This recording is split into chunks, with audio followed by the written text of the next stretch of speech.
If you're a hip-hop artist who wants to mix your own recorded music, then I'm going to show you how with videos that go over mixing both the beat and vocals step by step. I'm Jamal Patton, and I've been involved in music creation for more than 35 years. Over the last 6 years as a mastering engineer, I have helped hip-hop artists get their music ready to be released, and now I will do the same for you. Let's begin. Okay, so I want to show you guys a little bit more about this Klip plugin. Now, number one, it's still available. Just Google Audio Assault Klip and it'll come up where you can get the free download of it. Now, this is why I like this thing so much. It's very simple. You got the input, you got the output.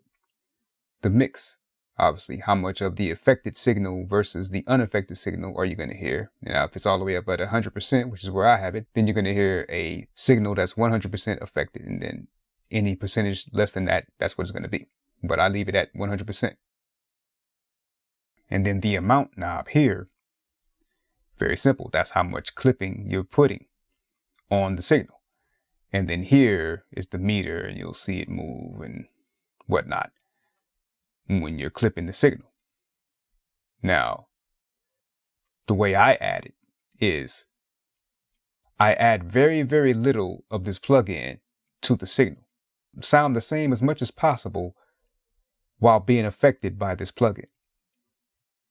I only do like 3.58 right here, this amount right here. As you see, this thing is almost all the way down. So I add very, very little. 3.58, that's what I add to the kick and the snare.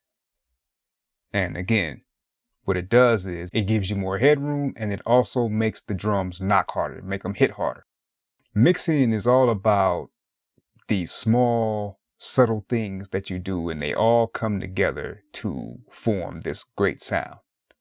There's usually not one big, great thing that you do that just takes a mix from 0 to 60, from whatever to great.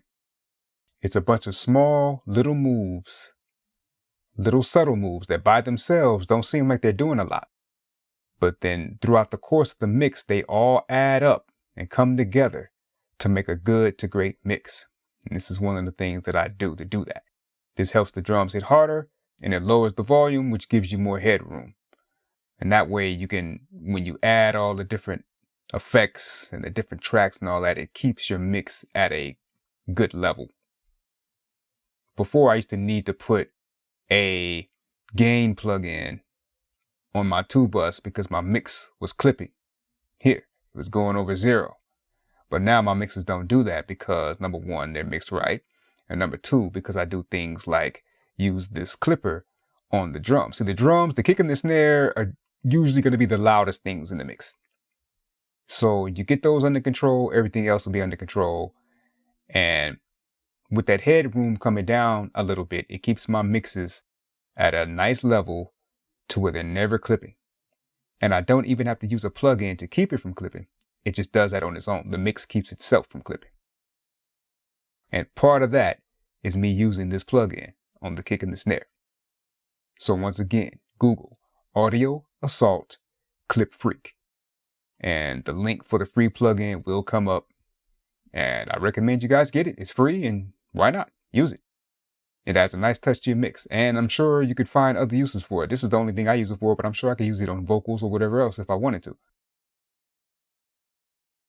All right then. See you in the next video.